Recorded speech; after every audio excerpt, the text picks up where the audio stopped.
Here is the latest Higher Summits forecast brought to you by our friends at the Mount Washington Observatory. Weather above treeline in the White Mountains is often wildly different than at our trailheads.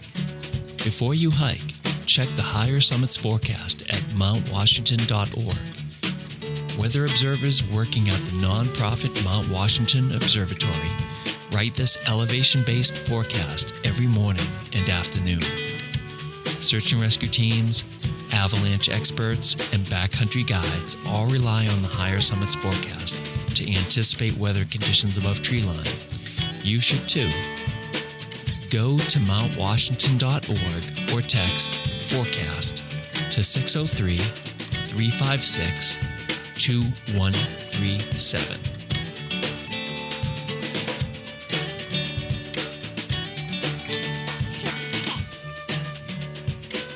What's up, everybody? Nick here with your forecast for the weekend of May 3rd, 2025. Friday, mostly in the clouds under partly sunny skies, a chance of rain showers and afternoon thunderstorms. High in the upper 40s, wind southwest shifting west at 50 to 70 miles per hour with gusts up to 85 miles per hour, decreasing to 45 to 60 miles per hour. Wind chill rising to 30 to 40 above. Friday night, in and out of the clouds under partly sunny skies. A slight chance of rain showers and thunderstorms before midnight. Lows in the mid-30s, wind west at 45 to 60 miles per hour, increasing to 55 to 75 miles per hour with gusts up to 85 miles per hour. Wind chill falling to 15 to 25 above. Saturday, in and out of the clouds trending towards in the clouds under mostly cloudy skies. A chance of rain showers and thunderstorms. High in the lower 40s, winds west shifting southwest at 55 to 75 miles per hour with gusts up to 85 miles per hour, decreasing to 40 to 55 miles per hour. Wind chill rising to 20 to 30 above. As always, have a great weekend. Stay safe out there.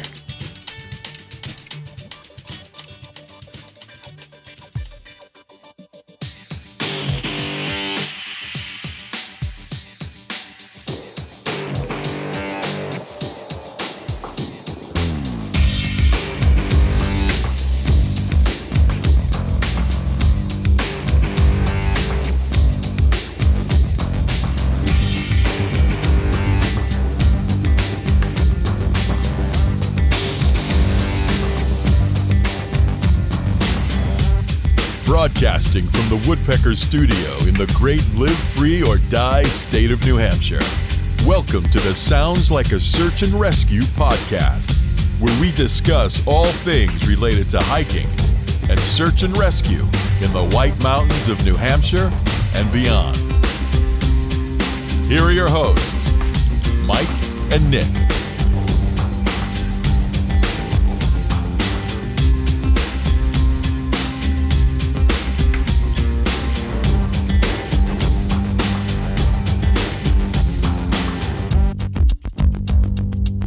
All right, Nick, we're live, episode 194, so we are making a march towards 200. Are you excited? I am excited. There's a lot of anticipation, I think, for this 200th episode. It's a big number. Yep. Yeah, it is. It's a big number, and we are working on a plan for something special for the 200th episode. I can't make any announcements yet, but Stomp is actually working on a plan. I'm not working on it. I'm just going to make sure that I show up and try to do my best to give a good show, but we'll more in the coming weeks on the 200th episode. But how have you been, young Nick? I've been good. Tried to check out Pawtuckaway this weekend, but didn't end up doing that. Just kind of some family things came up. But I did get out to the cliff walk with Rylan and Ash, so a pseudo hike down in Newport, Rhode Island with 500 feet of elevation gain over 7 miles. So it was intense. Oh, wait a minute. So the cliff walk is like 500. Oh, wait a minute. Well, so the only thing I know about the cliff walk is maybe the famous section that goes from right, like that beach. Yeah, I don't know what that beach is. So it goes that's from on the Easton's Beach or First Beach, and then it ends technically at Bailey's Beach. But most people, so it's funny. Like we checked it out, and there was a ton of people there. And a big thing this time of year, there's really pretty daffodils that like bloom all along sort of the coastline, and that top I'd say like the top third of it, especially by like where Salve Regina is, the university over there. Right. And then you get sort of the mansions like Breakers and stuff. I mean, there's mansions all along it, but it gets less popular in Rocky, or maybe like I'd say halfway through, maybe around like the 2 or 3 mile mark. The actual portion along the cliffs on the ocean itself, I believe, is around 4 or 5 miles. And then we just looped back through the neighborhoods, kind of on like Bellevue Ave and stuff. Okay. But it's kind of cool. Yeah, clearly, like I thought I did the whole cliff walk, but I think I maybe did like a mile, and I thought that that's all it was, but maybe I missed it. I can't remember. It's been a long time. Yeah, I'd done it as a kid and kind of been coming back to it. And again, it's only like 35, 40 minutes from us, so that fit the bill for sort of a nice hike. And like I was saying, I was shocked for Rhode Island, 500 feet of elevation gain, which was kind of funny. Just a lot of little up and down. The cliffs maybe get up to like 60 feet-ish, 50 feet at one point, I'd say. But yeah, and got the youngling out of the pack for a bit, and she's getting mighty heavy. I think she's like 35 pounds now, so I was feeling it. That was getting my training in though, so I was happy. Yeah, you get your cardio and your muscle workout going there, and then now's a good time to go to Newport because the crowds are the hipsters are gonna get there. I mean, you're a hipster yourself, Nick, but like they're another level of hipsters that go to Newport in the summer. Yeah, I'm like hipster with a kid, so it's like hipster but responsible, trying to do family things, I guess. But yeah, for sure, there was a lot of people there taking pictures with daffodils for the gram. I think that was a big thing that was happening. Well, congratulations. Well, so in addition to your adventures in Newport, so for the listeners, we have a special show. I know that we did like a heartfelt goodbye to Stomp like 2 episodes ago, but Stomp is back tonight. He is. So, see how long that lasted. But so we are, we're not going to be doing like a full episode here. So we were able to attend the AMC 4,000 Footer Club Award so we're recording on a Tuesday night. We went on Saturday. So Nick and I and Stomp were lucky enough to get a table. We were set up with the vendors that were attending, and we got to meet a bunch of listeners and meet a bunch of old friends and a lot of familiar faces. Ty Gagney did a presentation from 4:30 to 5:30, and then in the meantime, Stomp, and I think, Nick, you were probably rustling up some people as well, but you guys were able to round up a great cavalcade of people that wanted to do little segments. So we're going to jump into a number of different segments here, and you'll hear Stomp and Nick and a little bit of me. Nick, I was kind of slacking. You're too popular. I was shaking hands and kissing babies while you guys were working. Yes, literally shaking hands and kissing babies. I don't know. Yes. But yeah, you were just Mr. Popular. Like I said, I knew of your guys' reputation, and obviously I know you and Stomp are popular, but there's some serious fanboys and fangirls out there that absolutely love you guys. So it was very cool to see that in person. Yeah, it was great to meet everybody, and that was good. Some people gave me some constructive criticism and feedback on the episode, and I was like, "Oh no, don't tell me that." But overall, it was great. It was great to meet everybody, and I'm always humbled. Like I can't believe that anybody listens to this dumb show. Yeah, it's pretty wild, even that. And thanks everybody too who knew me from like Pud's podcast. It was kind of impressive how many people came up and were like, "Oh, you're Nick from Pud's," but even you guys were like, "Oh, Nick," and they're like, "Oh, we know Nick," and yeah, it was pretty wild. And I heard some great things from people, so thanks everybody, and really enjoyed chatting up about generally hiking topics with a bunch of different people that day. It was a lot of fun. Yeah. And I guess just for anybody who has, so if you're working on your 4,000 footer list and you want to get a little bit more insight on what the format of the AMC Awards is essentially, it's held at Exeter High School, and it goes from 3 o'clock until about 8:30. And the format is at 3 o'clock, there's a bunch of vendors that are set up. There's like probably, what would you say, about 25 to 30 different tables set up. Yeah, I want to say when we even looked through with Stomp, I think it was closer to 40, and then they had they had like maybe 10 nonprofits or something like that too that were set up around there. But yeah, a bunch of everybody from like, I mean, and this will come up on the show too, but talking to people that do pebble art, to people that make trail signs, replica trail signs, to like Baxter State Park had a representative there. It was really all over the Northeast hiking map as far as crafts and art and hiking. And it was cool to see, because I think many people in the hiking community do a lot of these artistic and kind of creative things in addition to hiking. It seems to be a commonality. Yeah. I think that's a fair assessment. A lot of vendors like selling cool White Mountains related products, and then there was a lot of nonprofits there and informational.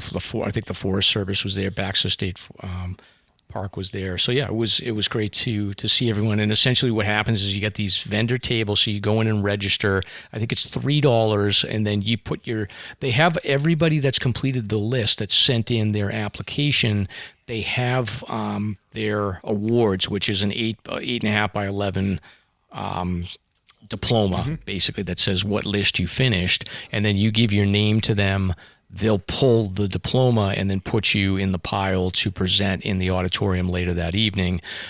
So from like 3 to 4:30, people were mingling and talking, and then at 4:30, Ty Gagne did a presentation for an hour, which filled up the auditorium at the Exeter High School, and then from there was another flood of people at the vendor tables, and then at 6 o'clock, I believe, is when they did the dog awards outside. So which was cool because I got to meet Miles the dog. He did. He was rocking a slasher patch. He had a slasher patch, and I follow him on Instagram, and he's a lot bigger than I expected. For some reason, I don't realize that boxers are as big as they are. He was a good sized dog, a good looking canine though. Good looking canine. Yeah, he was, and I had to apologize to his mom for talking disparagingly about boxers a couple of episodes ago. But I think I made up with Miles, so I think we're cool now. We're all good. So, but they had the dog awards from 6 to 6:30, and then after that they had the actual awards from 6:30 to 8:30. And the way that those are handled is that the AMC 4,000 Footer Club committee introduces themselves to talk a little bit about opportunities for volunteering and things like that. And then they had somebody from the Forest Service talk a little bit more about trail maintenance and ways that people can get involved to support the White Mountains. And then after that, they just went into the awards. They do like the Northeast 111s, and they do the 67s, they do the winter 4,000 footers, then they do the regular 4,000 footers. And I think we were out of there by what, 8:15 or so? Yeah, something like that. Yeah, right around there. Obviously the last with normal 4,000, the normal 48 quote unquote was definitely the heftiest pile of announcements. Right. And then Nick and I both got our awards for winter 4,000 footers, which congratulations, young Nick. Yes, congratulations. You're well Mike. ahead of me. Thank you. And then I was interested in the numbers. So I think they said there was 48 people or 46 people that finished the winter 4,000 footer list that put in for it this year. And then I think they said like 1,100 or so all time. Yeah, it was right around 1,100. It was kind of funny with my perception. Some of those things too. The Northeast 111, first of all, it was cool seeing people for that. And they were saying like how many. It's like a really small number who had finished in the winter. Like I think it's in I don't know if they said the 30s or something like that. But anyways, but even I would have thought that like less people did the 67 than even the winter 48. But I guess it didn't hit me before that the 67. You're still talking like 4 season as opposed to single, but it was kind of cool. It was just cool to hear about how many people had finished. And like the normal 48's up to almost like 20,000 people, which is impressive. Yeah. So if you want to go sit in an auditorium full of type A lunatics, this is a good night to do it. That's one way to put it, but it's entirely true. Right, yeah, it's a different breed of people, but it was fun. So anyway, we thanks for everybody that came by and said hello. It was great. Congratulations to everyone that got the awards. And now we're going to go into a bunch of different segments here. We talked to a bunch of cool people, and you're going to hear a lot about Stomp. You're going to hear a lot of Stomp now. So we'll come out at the end and say goodbye. All right, let's do it. Doop doop. Well, we don't have Wi-Fi. I'm recording, just so you know. Huh? Yeah, we might as well just yap and just capture it. So Stomp, the question I have for you is when you listened to my monologue where I gave Stomp the send-off, how many times did you did you get teary? Yes. I thought it was really good. I don't know. I was too busy thinking about rabbits. I was. Oh yeah. Well, the damn rabbit. So the rabbit. So the post mortem on the rabbit is that the rabbit continued to escape its pen. Oh. And eventually, a dog figured out that the rabbit was escaping and ate the rabbit. So the rabbit got killed by a dog. It's pretty bleak. We were terrible owners. That's a rough end to a really inspirational story. Terrible owners, because we were like, oh, we'll take care of the rabbit. We'll socialize the rabbit. Like, we got bored with the rabbit after like a week. Come on over. Hey, And then how the are rabbit you? got killed by a dog. Yeah, we're just yapping. You can interrupt. Hello. Yes? What's your name? The show? I have a few times, but I have a coworker that loves you guys. I came over to take a photo. Oh, that's super cool. Well, yeah, go for it. Oh, yeah, anytime. So what's the name of your coworker? My coworker is Laura Boyd, LB. Oh, I know Laura. She's on. You're allowed to Yeah, photo absolutely. Yeah, LB Boyd, correct? The bunny that hiked all the 4,000 footers. Oh, nice. Poppy Rose. Maybe you've nice. heard of her. She's been on Chronicle, New Hampshire. Cool. So she's a 2-pound bunny. I have the book. Wonderful. So that's what I'm doing today. Is the bunny Excellent. here today? Excellent. The bunny's not here. The bunny's out in Minnesota. Oh, it's in with Minnesota. with her owner. So, yeah. Okay. Thank you, guys. You're welcome. Thank you. Nice to meet Thank you. That's so funny. I do have the book. I remember It's you like mentioning. a children's book. Well, more it's or less. ironic, too, because I was just talking about how horrible of a rabbit owner I was. Yeah, it was and now, the contrast there. like, the greatest rabbit owner in the planet Yeah. is... Do you think she sensed the evil? I don't know. If I had a rabbit, well, my younger brother actually went on to become a foster for like rabbits. So our family made up It's for a lot of rabbit. the poor ownership of the rabbit. So anyway, Wow. I just hope that you cried, Stomp. That I was my did. goal. I did. No, I thought it was really well done. It was a nice send off, and look at like a bad penny. Here I Yeah, am. you're back again. And he's back. Get rid of you. Very anticlimactic. He's back 2 episodes later. And nothing's changed. I'm setting everything up. You roll in at 3:00. It's like it's the same old story. I did bring stickers. And Vaucluse. I brought the Vaucluse too. Yep. We'll see if we can pawn those off. Yeah, we have a lot of guests here actually from former prior shows. Okay. Sherpa Ant's here. Vets in the 48. Keith Gentili, Ty Gagney speaking here tonight. I saw that. That should Be be good. pretty cool. Hopefully he'll come in and say hi. Maybe not. I haven't prepared my acceptance speech when I get my Winter 48 award. Oh, yeah. Tell us about that. So that was for last winter. No. 2 winters? Yeah, I mean, I finished last winter, but I just put my thing in, and I'm assuming that I'll be able. They'll let me have Should break an out- acceptance you speech. break out like a long scroll as you're walking up on stage. Did you submit pictures for the slideshow? No, because I wish I had. I got accepted Forgot. too late. Okay. All right. Oh, I So think is- that might have been too. March 16th, I think, was the deadline. So, yeah, I think I was right along that cusp. Right. Huh. Because I submitted way late, like October, and then I don't think I got it back until like March, and that was it. I submitted March 1st and got it back March 15th. So they must have. They Yeah, I probably think they just let them prioritize. hang out until like Until it's the end relevant. of February. Yeah. Do you want to say hi? I wish we had an extra microphone. Hi, Do you want to introduce yourself? I'm Ashley. I'm Nick's wife. Thanks for coming out. Thank you for joining today. You get to sit. Are you two staying for the awards as well? We are. You are, okay. Yeah. So you guys will disappear. I'll break everything down because I got to get back to Mrs. Stomp. Yes. Yeah, we can probably help beforehand too, but yeah, well, both me and Mike are getting awards. Ash, we got stuck 'cause when we finished the 48, it was 2020, the award ceremony, so we never got to go to one of these before. Oh, did 'cause they of COVID. cancel it? Yeah, they didn't do it canceled online or anything, virtual? No, they just mailed the scrolls, and that was it. Wow. Yeah.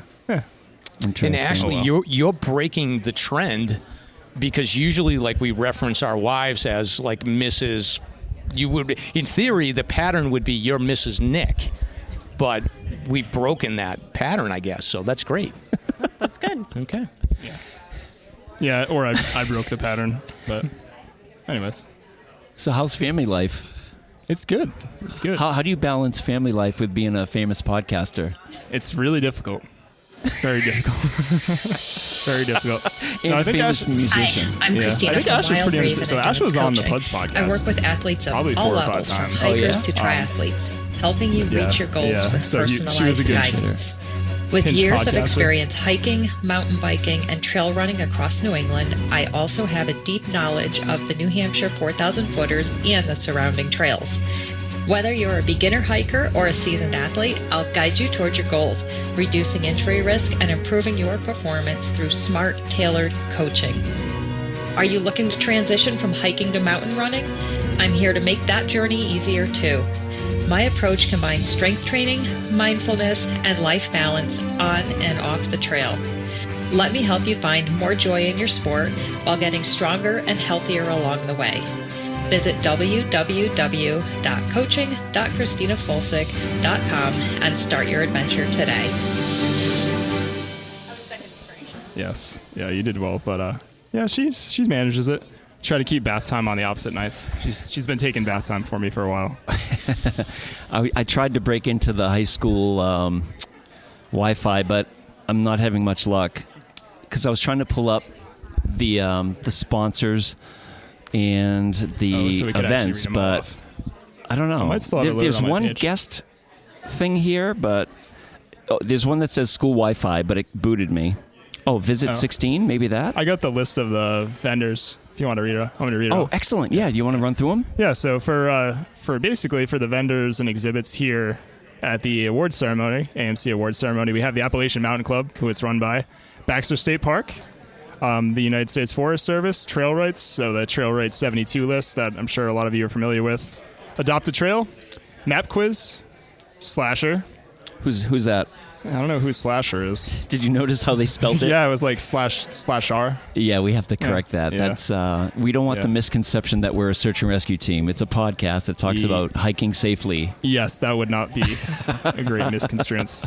Got flags on the 48 Peaks Alzheimer's with our good friend Paul and Megan are over there. Said hi to them. Oh, Paul Lamar? Paul Lamar. Okay. Yeah, it was weird. I saw Paul and I'm like, I haven't seen Paul not in hiking clothing before, and it was very jarring. Oh, there he goes. He's walking past us right now. What a snob. Be back. Oh, well. I was trying to get to see if he would hear us, but yeah, anyways, it was weird not to see him in hiking clothing. But yeah, Paul's here with 48 Peaks Alzheimer's. We got veterans on the 48. Hike for Mental Health. Yeah. East Coast Evaluation Leadership. Eastern Mountain Sports. Oh, cool. Holmes Made Pots. Serious Stitching. Tailgate Leather. Nutty Pine Signs. Huh. Interesting. Frankie's Mercantile. Sherpa Ant, who you mentioned, Stomp. Eastern Mountain Sports, who is on here twice, so they must be a double sponsor, potentially. Keith Gentili. Yeah. Timothy was the author. Yeah, he's across the way. White Mountains University, White Mountain State, I believe. White Mountain State. Great book. Yeah. Timothy Muscat, Matt Larson, Bree Chouette. That's a familiar name. That's the Poppy, the bunny, I believe. Got it. Yeah, Matt Landry, also an author. Yeah, another familiar name. Pebble Art, which we swung by. They're right across from us, actually. They do have some pretty good-looking pebble art. That is really nice. Made out of pebbles. So it's all made out of stones. It's pretty cool. Probably from a local river. Yeah, it's good-looking stuff. Huh. Well, this is great. So last year, did you guys stop by here last year? No, we did not stop by here last year. When you come in the main entry, they had us off to the right, the immediate right, and it was a small foyer, maybe about from here to the wall. That's about it. So now it's four times the size. And I don't know what they're doing with the main lobby. I think that's for the primary agencies like Forest Service, Appalachian Mountain Club. Okay. And then there's the AMC table with Steve Smith selling hats, T-shirts, all that fun stuff. But in here, I think the vendors have quadrupled since last year. Oh, really? Yeah. That's cool. It's unbelievable. It's good to see everybody involved. And speaking of vendors, we got a couple. So we had Riverwood Inn, Old Colony Ski Club, Notch Hostel. Hostel, yep, both out of Woodstock, yeah. Summits in Solidarity. Yeah. Sugar Meadow Farm, who I'm guessing is to the left of us because there's a lot of maple syrup over there. My favorite thing ever. Elizabeth Janelle Art, Watercolor Wanderer, Patricia Lambenville, Art Studio Nico, Wilderness Charcoal Art, Mike DeVolve, MP Mountain Works, and Clouds on a Mountain. So that's all the vendors and exhibits we got here this year. Do you have service, by the way, or no? I don't. I just happened to look at this right before we came. Oh, I got it. Okay, so you can't open up the 2025 to 2030 mission statement. I think it's right there. I read it earlier. So the AMC has a very ambitious 5-year plan, and I really recommend reading it at some point if you're a listener and you're hearing this. You go to the 4,000 footer page, and the very bottom, there's a link. Footnotes. Yeah. All out. Appalachian Mountain Club's action plan for 2025 to 2030. Yeah, some interesting standouts. They do mention the trail work that they're doing, but they also mention that Wow. that's a lot. That is a lot. It's and I impressive. got thinking, like, what does that include? Well, probably everything they manufacture, right? I mean, I would think like, but I mean, I guess you would think of the huts and all that stuff. Well, that's where my mind went immediately. Was, does that mean they're cutting back on the wood fires? Yeah, I'm not sure. So, Grey Knob will be -10 with the fire. Who knows? We shall see. Hey, Mike, where's your beautiful family? I have 2 in North Carolina right now, 1 in Worcester, and then my wife is luxuriating in her pajamas on the couch. I did give her the option to come. I said, if you want to come and cheer us all on, you're welcome to do so. And she just said that she was going to pass and just hang out on the couch. From a distance. Yes. Yep. I like luxuriating. I love that term. That's a good term. I don't know. I think she found a good TV show, so she's. The hiking stuff is. She's like, that's your thing. It's not my thing. Yeah. But I did tell her. I told her she needs to get her hiking legs going for Hawaii because I'm going to be taking her on a lot of trips. So when are you actually going on that? October. Okay. So, and I already have like 17 hikes planned, and I think that she's thinking she's going to sit at the hotel and get like, a spa package and then hang out on the beach. So there's going to be a negotiation that happens here that is probably not going to go my way. Huh. Wow. That sounds like a lot of fun. You got to try something completely different, like surfing.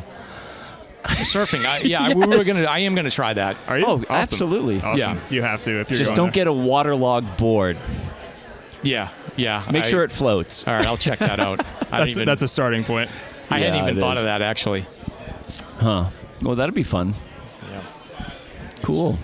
So I think there's something about microphones that terrifies people. Nobody wants to come over and get on the microphone. That happened last year. We had to pull teeth to have people talking to the microphone. Yeah. We got nervous. Nope. Yeah. It's the red carpet. Yeah, so. There is a lot of people on the opposite side from us compared to over here, but we'll see. I'm gonna pop my sweatshirt off because I'm getting toasty. Howdy. So, how was the first episode where you really took the reins? It was good. I was nervous. A little bit. The actual recording? I think just mixing. I think I just wanted to do it justice. No, the recording I wasn't that nervous. Yeah, No, I think just the mixing and getting all the drops balanced and stuff. It was a good sign when you're like, oh, it sounds good. I'm like, okay, good. Yeah. No, it sounded great. Cool. Yeah, absolutely. Yeah, the drops, some people love them. Some people think it should be sparser, so you can't make everybody happy. The people who like drops will like the past episode that I did then. Yeah. I think I used I was just looking at every drop. I was like, through the folder. I'm like, yes. Yeah, you added like the hiking one. Oh, yeah, we did the beer, the hiking, pretty much everything. And every time. It was funny, too, because oh, hi, Cindy. No, don't worry about it. We're just talking. Yeah, hi. Hey, we have Cindy Chess here from 48 Peaks Alzheimer's. Yeah. Hello, Cindy. Hi, guys. Hello, Cindy. Hi, good. How are you? I've never done a live mic like this. What's the latest? What are the numbers on Alzheimer's? Well, how are we doing? Do we have enough groups? We're almost at 100 teams now, Okay. which is the goal. Yeah, we're almost at 100. Are all and the mountains covered yet? We have Whiteface and Passaconaway left. Really? Well, Whiteface is good. unsurprising. Passaconaway's haunted, so I'm not surprised. Yeah, exactly. I think we've passed over $50,000 so far. Oh, really? Yeah. Awesome. What's Megan's the goal? over there. I can double check. What are we going to do? Get the live 250 this stats. year? 220. 250. I believe, 250. 250. If Mike says it, it's got to happen, right? I mean, yeah. We'll see. I'll do my part. Yeah. Figured I'd come say hi while it was quiet, All right. Well, I got a feeling that you'll be showing up on the show again because I'm going to take you up on that co-hosting duties. Megan said you were looking for me. Yeah, I'll find you. There we go. I can give it back to Stomp. Send anybody over that you want to talk, and yeah, thanks for stopping by.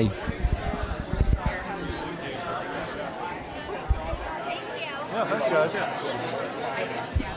So I made the rounds, and we should have a number of guests coming by shortly. Okay. Did they probably just told you that they were going to come by, and they're just going to avoid you like the plague very now? Possible, very possible. All right, here. So, yeah, well, let's chat about this, because that's really funny. So Okay. Keith Gentili was on the show, I think twice at this point. Yeah. Great author. And I just walked over to the table, and you were there, Joseph Getter. Is it Getter? I'm Joseph Getter, yeah. Yeah, nice to meet you. So tell nice to meet you. us the story about what happened. Well, I'm an avid listener, so it's a great. pleasure to meet you in Nice to meet you person too. for the first time. And I just remember his episode was so entertaining, and when I saw his table there, I was like, wow, I have to get this book. Right. Nick just jumped in. So Joe was over at Keith Gentili's table, and he's been listening to Slasher for quite some time. In fact, on the way up here, I was getting caught up, and I was listening to you. Okay. Cool. How do you do? Filling in for Stomp. Yes. Trying to. Big shoes to fill. Big shoes. Different style, Yeah. Not what we're used to, but it was okay. Good. That's pretty good. Wait. In what sense? I'm sensing negativity. No, I'm just giving you a hard time. It was well done.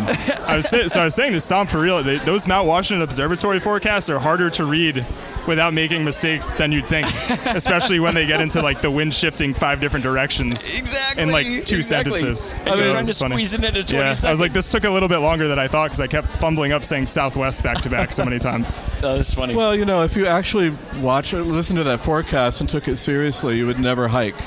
It is always so grim. Yeah, it doesn't seem great a lot of the days. But no, I do always look at that as my primary source of information. Well, Joe, thanks for supporting local authors, and thanks for listening to us. you. Feel free to take some stickers and I stuff. will, yeah. I'm glad you guys are here. This is my first time at this event. So okay, cool. You getting an award or? No, Just I'm attending? closing in on the Winter 48. Okay, I didn't awesome. quite make it. Awesome. Got a handful to go. Yeah, what do you got? I've got like the Bonds, Hale, and Zealand. So Okay. Yeah, walk in the park. Yeah, easy peasy. No problem. All right. Yeah. Thank you for letting me chat with you guys. Oh, no problem at all. Absolutely. Thanks, Joe. Yes. Thanks for being Mic drop. Oh, don't do that. It's all right. Take a sticker for real? Oh, yeah, help yourselves. All right, great. People seem to be afraid with the microphones. 100%, yeah, they're on the house, yeah. I'm a musician, so I handle mics all the time. Can I take 2? Yeah, I've no been problem. meaning to go to this place by Daskin Road forever to open up, and I just never make it because These are the cool metallic ones, too, so yeah, help yourself. Hi, how are you? Who's Mike and who's Stomp? Oh, I'm Stomp. Nice Sharon? to meet you, Sharon. Washington, D.C. I've been listening for a couple of years. Oh, my God. Wow. Nick. Oh, Nick. New. You're from the Puds or something? Yep.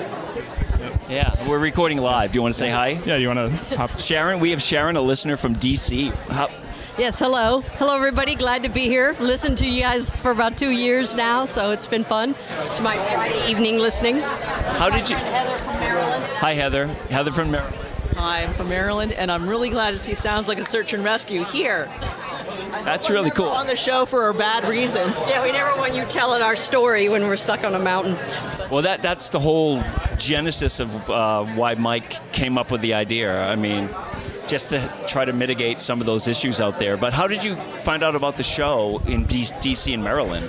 We started coming up here. The first time we came up here was in 2005, and we had no idea how hard the hiking was here. And then in 2014, after a foot surgery, we came up again, so I'd rehab properly. We made that goal. And we started coming up every year once we found out about the 4,000 Footer Club. So we'd come up for a week every year. Cool. And then, so through that, and we'd stay at the AMC or different places.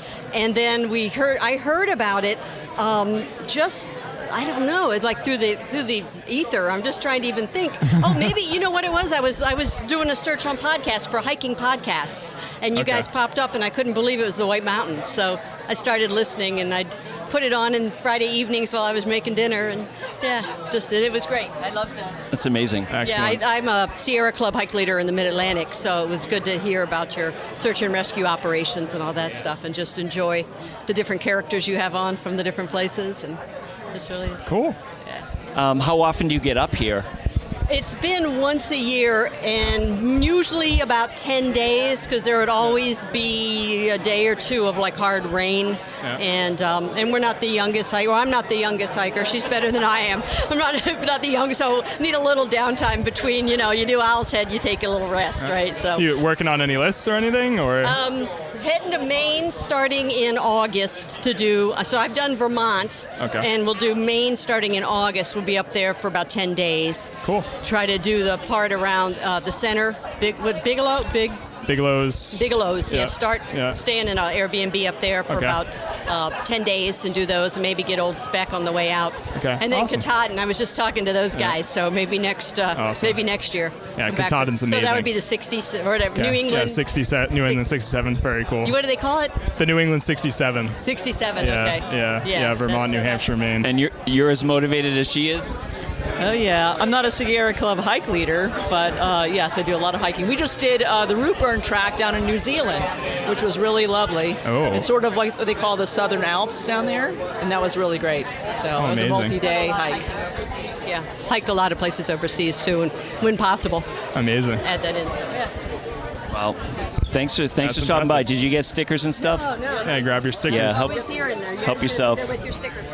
Oh, I have another microphone. Wow, check this out. He's right there. Do you want to say hi? I just would like to meet him. Been listening to him long enough. Hey, Mike. Hey, Mike. Someone that wants to say hi. Somebody wants to say hi. Hi, I'm Sharon from Washington, D.C. Oh, nice to meet you. For a couple years. DC. D.C., yeah. Wow. Finally made it. Are you getting an award tonight? Yeah. I've got a soundbite for you. Heather from Maryland. Oh, really? You guys come up. All right. Hi. You're very familiar. We've met before, right? Yeah, I'm Johanna. That's right. Okay. All right. Good to see you. So I'm glad to see you also. I know that you're taking a little step back here, and the question of the day of the week has been, we knew that Mike was going to be here. Is Stomp going to be at the AMC ceremony? So I come around the corner, and I saw you, and I thought, okay, all is right in the world because Stomp's at the ceremony. That's sweet. No, I appreciate that. I know it's a little bittersweet, but it's just a great opportunity, and you only have so much energy. Absolutely. Yeah. So many hours in the day, and 100%. being pulled away. But you're still involved, and we'll still hear your voice. Oh, 100%. Yeah. More so as we move forward, and the new So You Wanna thing, and I'll be around for sure. Awesome. But so, good to see you. Yeah. How do I know you? You've been on Instagram? Okay. So all right. I'm Fit to Hike 603. Oh, that's is right. me. So I'm Johanna. I hike with my dog Nisa. So she's getting her patch tonight. Oh my God, her that's scroll. so cool. Yeah. So she's she's close to 200 peaks, but she's getting her 48 tonight. Wow. So is your dog a full year hiker or just warmer weather? Absolutely. She lives for it. She is just she's alive in the mountains. Sometimes she is the reason why we hike, because I just need to take my dog for a hike. So we'll head over to Tecumseh, which is like one of her favorites. And closer and shorter. Yeah, and, that's my neighborhood. Yeah. She loves it over there. That's so cool. She just flies down the mountain. She loves, like the downhills. But right now that it's thawing, she just loves the snow. Yeah. She's a kind of hairy dog, and so as soon as she finds the snow, we get to that break where it goes from mud to snow, and she just throws herself down, and she's just a roller. She just rolls in it. Oh my goodness! Yeah, mud season. Yeah, she's out there all the time. She's figured out. She's a Portuguese water dog, so she has that hair, and it all balls up. But the musher secret is perfect. The musher's wax, and she's figured it out. Wow. So. Are there any other dogs receiving awards that you're aware of? I don't know. Not ones that I'm not sure. Huh.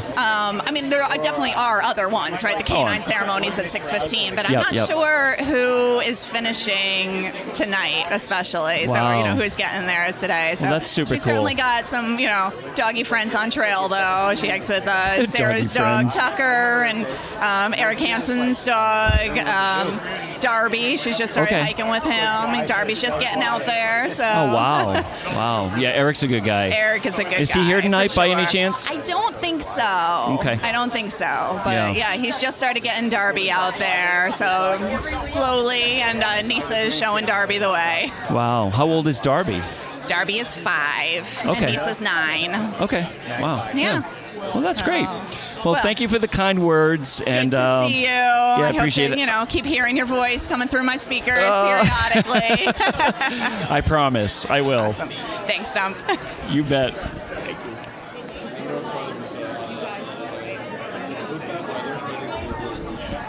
Well, that was cool. So that listener came by. She had the sweatshirt on. Her daughter got it for her. That's cool. That is neat. It's cool seeing the swag out there. It is. It Yeah. is. Out in the wild, as it were. Yeah, no kidding. I haven't seen any else yet. There's Really a lot buzzing. of... What's that? Buzzing in here now. Oh, yeah. It's so hot, though. It is. Yeah. Had to pop the sweatshirt off. You having a good time? Yeah, I'm enjoying. Me too. Talking to some fans about hiking in Virginia and stuff. Have you ever been down to like Virginia, North Carolina, Smoky, Shenandoah, any of those areas? No, but I wish I had.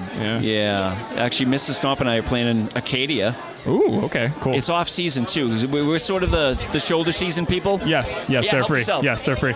Yes. Stickers are free. Yeah. So you've been there, haven't you? I have not been to Acadia. Okay. No, we were actually talking about trying to get down maybe off season next year, something like November or something like that. That's what we're doing. Okay. Yeah. Okay, cool. Sometime early November. It's funny when you look at the booking charts for lodging. Yeah. It literally goes from like $400 to $600 to like $100. Like shoulder within, season. one weekend. That's funny. Yeah. So we're gonna do that. We've been doing all the research. Okay.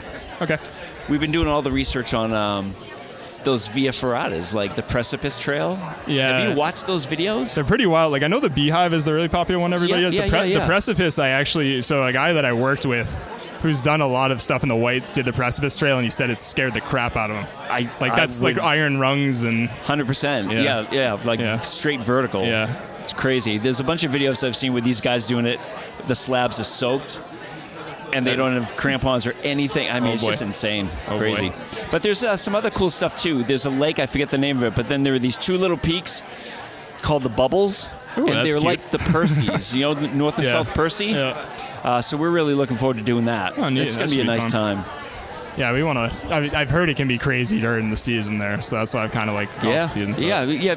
She and I don't mind the cold weather and whatever else, and it'll be fun. So Mike's doing the social butterfly thing. Yeah, I got to get over to that table to register. at 48 some point. Peaks?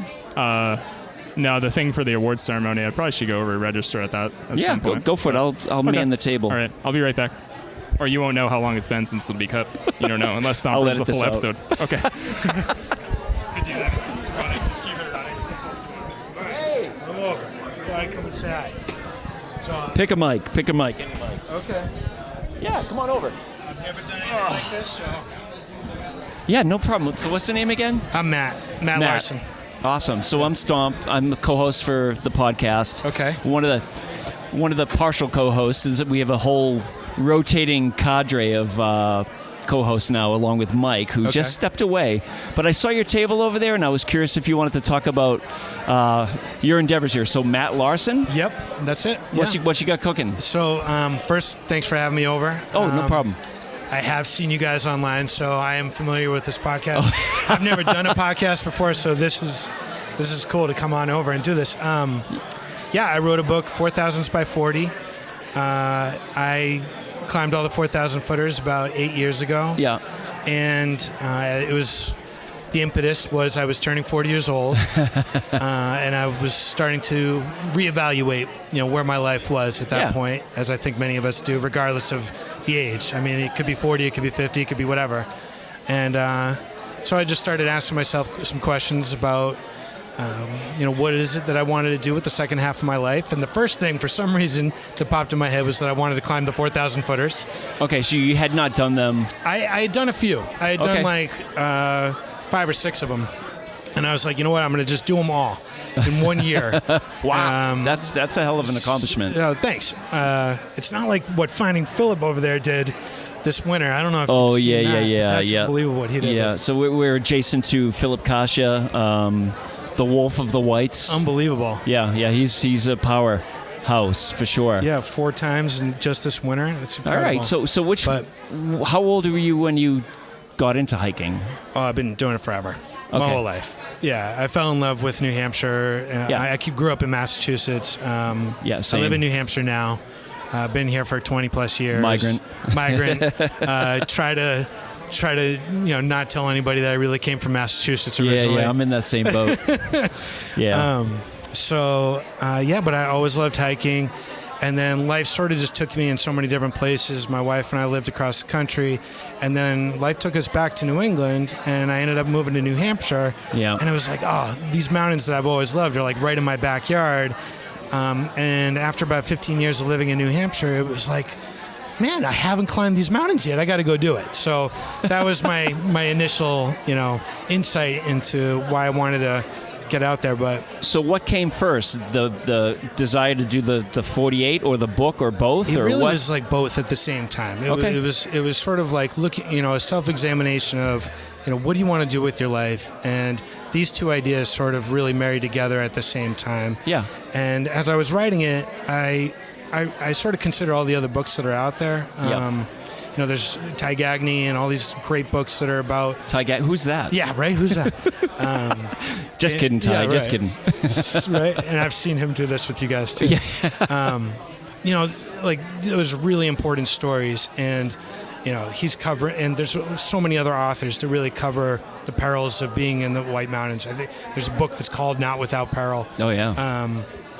So it's like, that's one category that I felt... that's pretty well established or it was covered. covered. It's covered.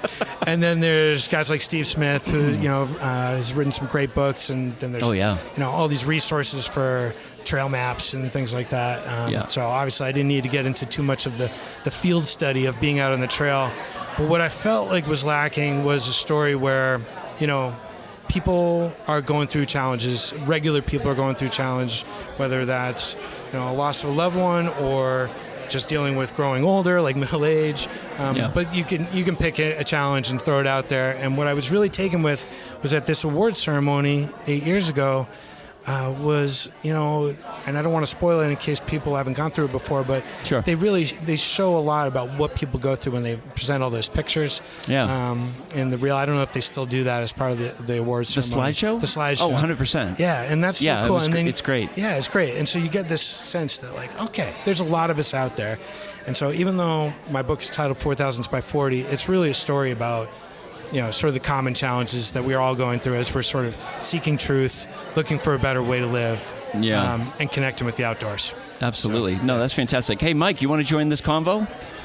This is Matt Larson. He has a book out. Hey, Matt. Hey, Mike. Nice to meet you. The 4,000s by 40. Yeah, so in a nutshell, his mission was to do the 48 before the age of 40. Before turning 40. Right. Yeah. Did you finish that? I did. I got the idea when I was 38. I'm 48 now. So you should have had that idea when you around 30. Yeah, it would have been better. With less headaches, right? It was less. Yeah. So I got the idea around 38. I failed a couple times at 39. I went up Moosilauke, and I don't know why I had it in my head that I would carry skis on my back for the first 4,000 footer. But that was an epic failure. A storm blew in as I was approaching the summit. I had to ski down the wrong trail. It was terrible. And then I failed a couple more mountains as I got into winter hiking because I'd never done the 4,000 footers in the winter before. So the first one I went up without spikes, and it was just one headache after another. But it was great. And because I gave myself 1 year, my birthday's in February, so I had to start it in the wintertime if I was going to get it all done in 1 year. That's a tough one to start. Yeah. Good for you. Yeah, thanks. That's amazing.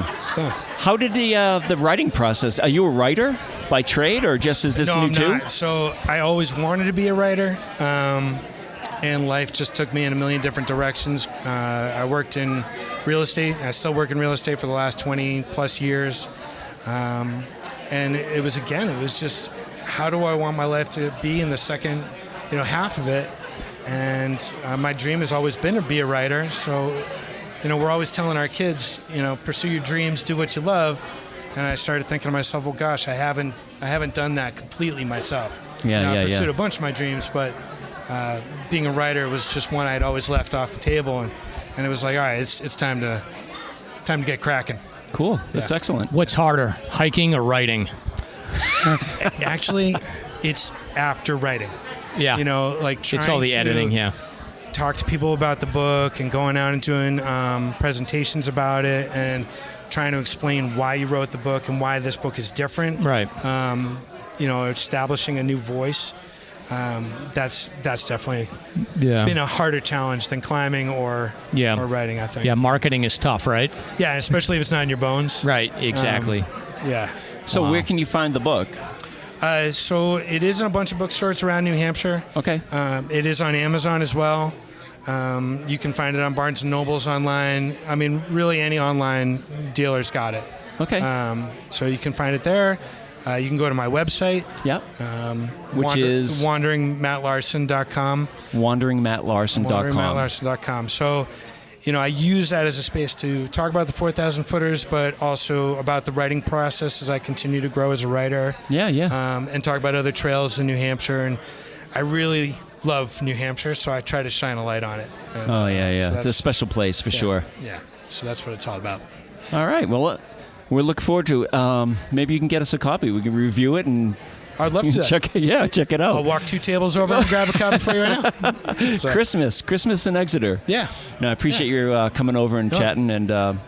Nice work. Yeah, no, thanks for having me on. This is awesome. Yeah, 100%. Yeah, appreciate it. Man, yeah, no problem. We'll edit this up and appreciate it very much. Thanks a lot. Appreciate it back. Give it a good review. Yeah, thanks.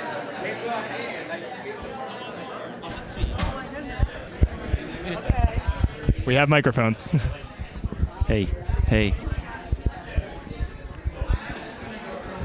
And we have another vendor with us. This is Nick. I'm Stomp. Hi, Nick. How's it going? Nice to meet you. Nice to meet you as well. I'm Susan. Susan, nice to meet you. So you're from across the way here, Pebble Art. Pebble Art. Yes, I've been doing it for about 4 years. And I started with making an anniversary gift for my daughter of her 2 dogs pulling the same stick from an adorable picture. She's got 2 140-pound babies. And so that's how it started. And she was so touched that I loved that feeling. And so then I just started creating more, and I've been getting that feeling ever since. Yeah. People get it. When they see it, they get it. And it's just rocks I find on my different hikes or my different adventures. I'll find the smooth pebbles at the oceans and the lakes, and then the rough ones I just pick up all along the way when I'm only hiking downhill now. My girlfriends won't let me pick up. My pockets get too full of rocks, so they said only when I go downhill. So I create these pebble art pieces of everyday events, things I remember from my childhood, or just hiking pieces. Yeah. People hiking, looking at nighttime, looking at the Big Dipper. They're scrambling, they're rock scrambling, they're toasting marshmallows over a campfire. Very neat. They're just a little bit of everything. Like there's groups of them all waving at the same time, about 9 little people, all on top of the mountain, taking a lunch break, looking at the vista. Yeah, I mean, we can see them from here. Yeah, I can see them from here. They're a little bit of everything. And then I make just family ones and dads pushing kids in wheelbarrows. And are you an artist I'm a mathematician. So I guess pebbles? geometry was my thing. Is geometry and algebra and trig and things like that. So I taught high school for 27, 30 years. And this is new to me. So art in general? I've done clay work, pottery, and macrame. I make linoleum print cards. Yeah. So I've just dabbled in the arts, but this seems to be my thing right now. I recognize the river rocks in particular because we live off of the Mad River Road on Route 49. Mm-hmm. And when we first moved into the area, we thought it would be cool to build a cairn in the back deck. Nice. You can't build a cairn with river rocks. You can't stack them. Yeah, we learned the lesson the hard way. I've tried. I've tried too. That's funny. You just have to keep arranging them every day. Right. The wind blows them, and that's it. That's all. You know, you just keep doing it. You'll get the right. You'll get the right ones. Yeah, I'll figure it out. You put little wedges underneath. You know, you true, can do that true. too. So is it just like a type of glue that you use to put on the there's a backdrop? special glue. Okay. When I first started, I used just the glue stick. Like a glue gun, but that didn't hold up well. Yeah, I was so curious. there's a really strong glue called 600 or 6,000. Oh, okay. But it's in the craft shops, and it really holds up very well. You can't really rip them off unless you're using a pry bar. Yeah, when you both were talking about the smoothness, I was bar. thinking about how they would adhere to something like that. Yeah, But, and it does work really well.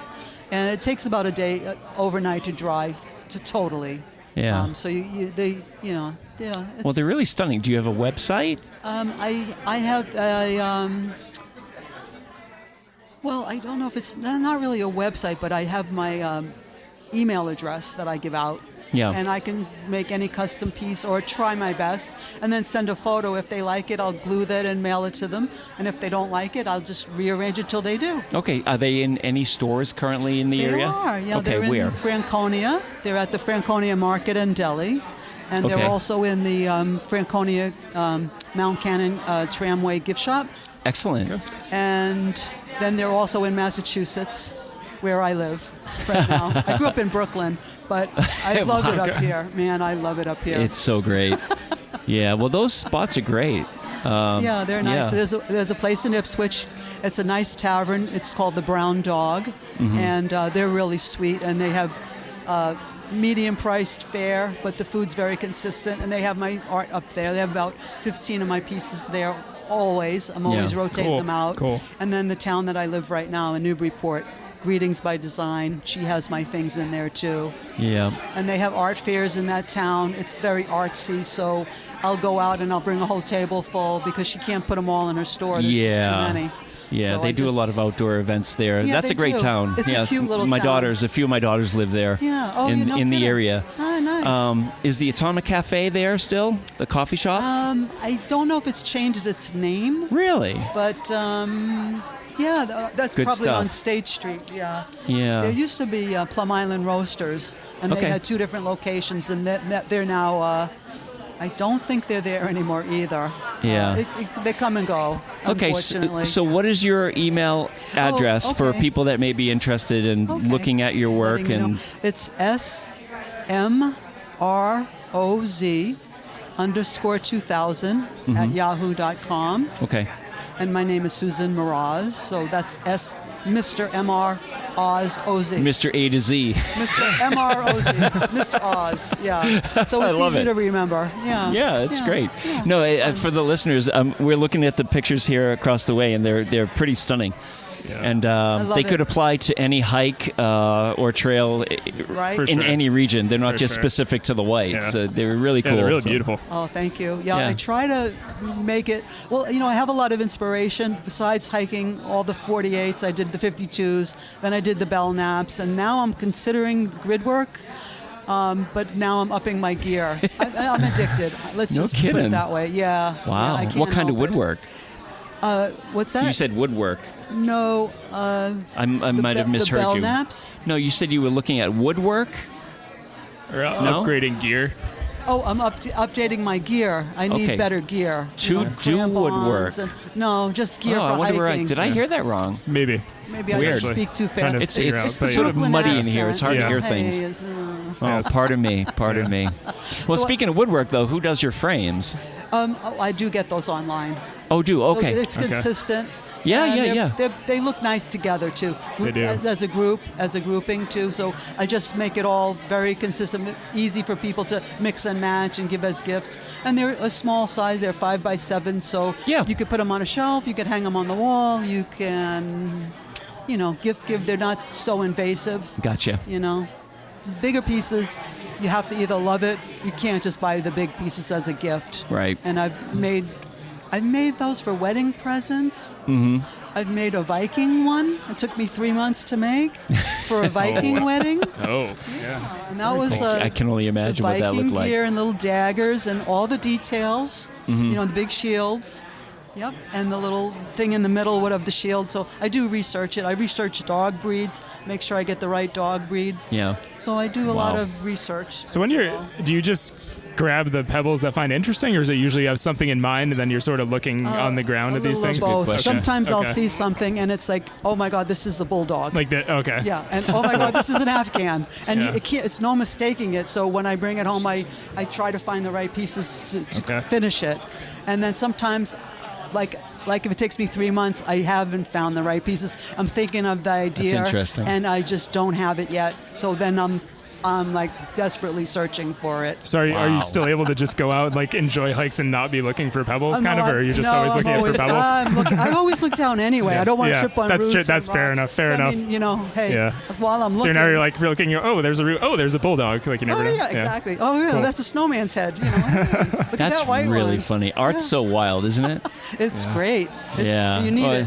It's good for your mind. Yeah. Sounds like you're doing it the right way. Very passionate about it. Very.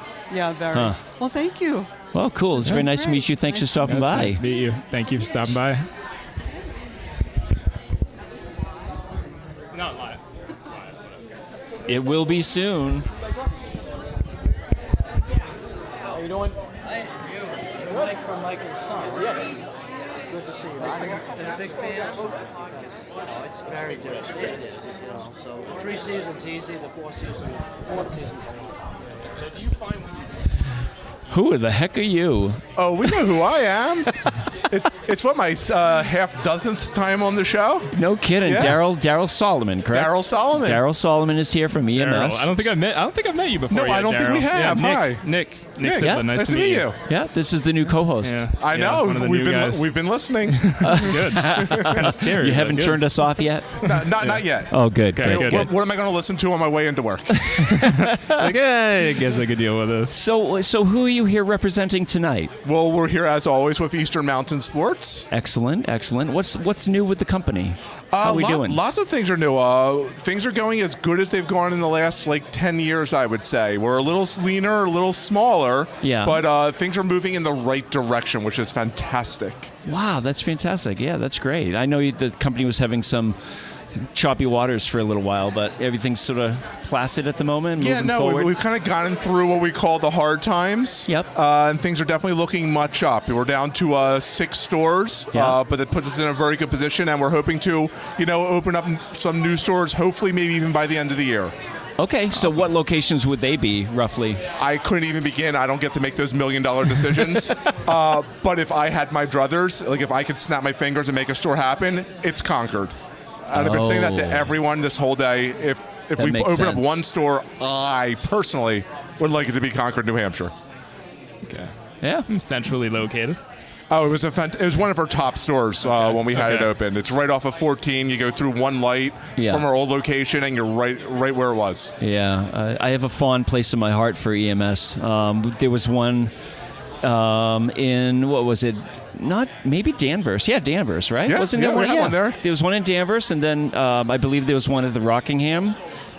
Probably. I don't know. I would think so. Yeah, but it was always the go-to for me growing up, and it was great. And then REI and all the other places came along, but it's nice to have a company that's more regional as opposed to a big national monster. Yeah. Well, to that end, the company that owns us, 400 stores worldwide. Yeah, so they're not like a little fly-by-night organization. They know how to run a business, which is something I don't think we've been able to say at Eastern Mountain Sports for a little while. Okay. So that's pretty great. And they're big into expansion, so who knows? Maybe you turn around in a couple years and there's that EMS in a location. They're like, oh, there's one back in this place. Yeah. Have you expanded your offerings, or are you still offering the same merchandise, climbing, hiking? Generally the same stuff. We have a lot of the national brands like your Smart Wolves and your North Faces and your Cotopaxies and your Outdoor Researches. And then, of course, our brands, which are always at a very nice comparable, anywhere from entry level to a little bit above that. Yeah, absolutely. That's fantastic. I know Mike probably wants to have a couple questions for you, but he's tied up. He's too popular. He's like the mayor over there. Yeah, he is.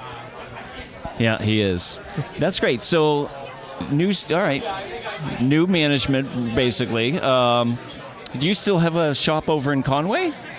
Yes, Conway is one of our stores. In fact, I'll just run through the stores for everyone real quick.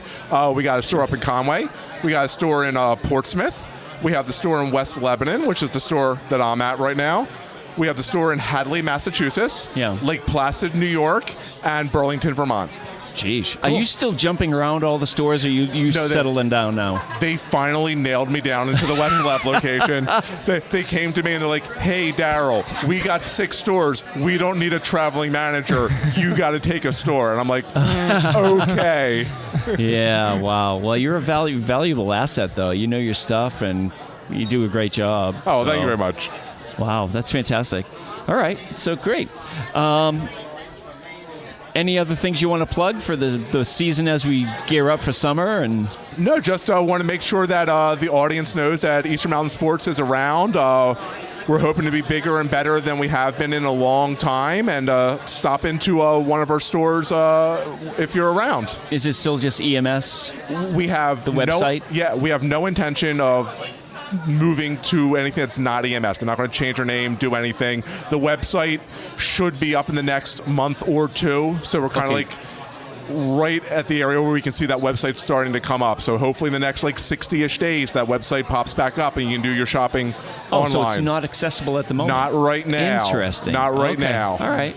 Yeah. And it will still be EMS.com? It will be EMS.com. Okay. Yep. Got it. Yeah, if you go there now, you'll actually see a list of all the stores that we have. Okay. Now, what about you were affiliated with Go East? Is that correct? Yeah. Go East was kind of like our hashtag that we would use. Right. So obviously you can't own a hashtag. Sure. Because anyone can use a hashtag. Slogan, yeah, kind of deal. But that would still be our main hashtag. So anyone goes out there, does a hike, hashtag it Go East. When our social media starts revving back up again, hopefully in the mid to near future, we can maybe feature some of those posts again like we used to back in the day. Okay. Mm-hmm.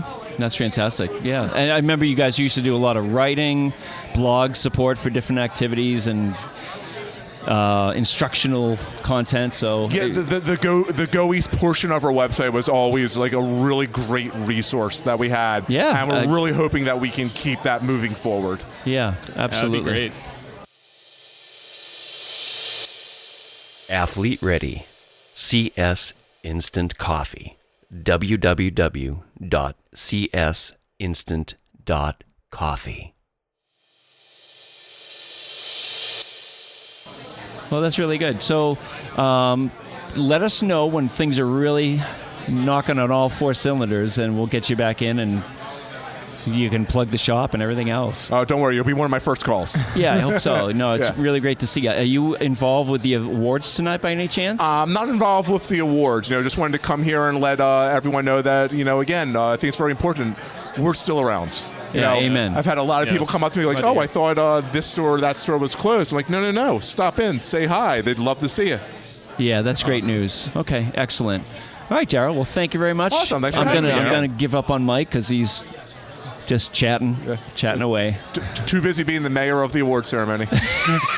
His name tag. He is part of it actually tonight. Yes. He's getting his winter, isn't he? Yep. Yeah, the winter. Surprises me not even a little bit. Yeah. Have you been out, by the way, hiking? I've been, honestly, this winter has been all EMS. It's been a lot of work trying to, when you're small and nimble, you got to put a little extra work in sometimes. But I get it. This winter, we're doing our 48 Peaks hike, which I know you guys are doing also. Okay. So we're real big supporters of the stuff they do over there. Mm-hmm. Good. Excellent. Good. All right. Well, that's excellent. Awesome. All right. Have fun. All right. Nice talking to you. Thanks, Nice talking to you, too.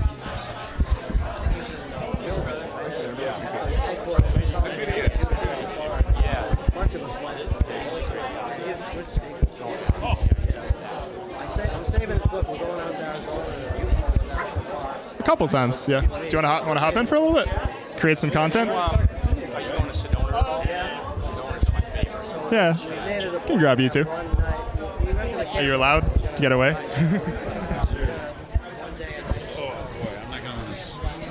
I like that color. It's good to see you, Paul. Hi, Paul. Hey, Mr. Paul Lamar. How's it going? Feels you guys weird, are good close buddies, huh? Yeah, we've done some hiking. There. It feels like I've known this guy a lot longer than we met in the Alzheimer's hike last year. Yeah, that's right. Would have been last June. Yeah, we met going out to Galehead. I crashed that hike. I was going to do trail maintenance. Talked to Mike. Said they were doing a Galehead hike, so I ended up joining them because the weather didn't look that great. Actually, it rained most of the day while we were up there. think it stopped right around the point where someone put rocks in Mike's backpack. It did. We were inside the Galehead hut. Oh, that was with Dave, right? Absolute downpour. Yeah, it wasn't. And then everything kind of, the sky cleared a little bit. Half of us. Did you run up to Galehead? Yeah, I went up to Galehead, yeah. Okay. Yeah, I needed it for June at that point. That's when Eric and Dave Schitz put the rocks in Mike's bag. When we Yeah, they weren't heavy enough. That was it was too heavy was the problem. 'Cause then You figured it out. It was a giveaway. It was Yeah, a big yeah, giveaway. yeah. So you're man in the booth with, it looks like Cindy and Megan for All's 48? Yeah, it's getting warm in here. It is getting totally. toasty in here. Yeah, I'm doing part of the booth babe duty with with Cindy and Megan and Alex as well. So Okay, I didn't catch Alex over spend there. a little time with her. And Excellent. Grown by leaps and bounds, right? Oh my the God, organization? yeah. We're almost, last year we had 96 teams, 400 hikers. We're actually, I think, at that same limit now. So Yeah, I think Cindy was mentioning you're almost hitting that 100 team mark that you're trying to hit this year. The goal is to get over 100 and maybe 425-ish hikers. And last year we raised 225,000. So we're looking to try and that's awesome. Try and get it up higher. So it's. And I heard from Cindy. I don't know if Cindy mentioned on here, but Whiteface Passaconaway is still available for peaks. Nobody has grabbed those yet. Did you see my note?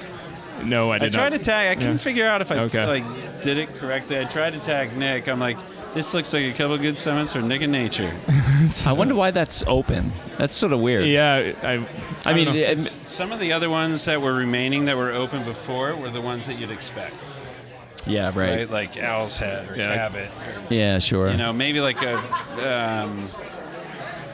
I think South Twin. Like someone grabbed North Twin, but no one grabbed South Twin. Yeah. So it was like. Huh. Yeah, that's strange too. So it left Whiteface. So I will say Passaconaway, not one of my favorite peaks. Passaconaway. Not one of my favorites. We did that together last July. Yeah, it's got a vibe to it for sure. It's got a spooky vibe to it, but it's actually a cool peak. I like it. I like it. It just you're encircled by the pines at the very top. It's fairly tight. I think it's very cool to look at. It's very pyramidal. I don't know if that's the correct word, but like if you see it from like Hedgehog Potash, it's from like a distance. Perfect little pyramid. Yeah, 100%. It really sticks out. So this is funny. How I knew Paul was getting into lists this was last summer.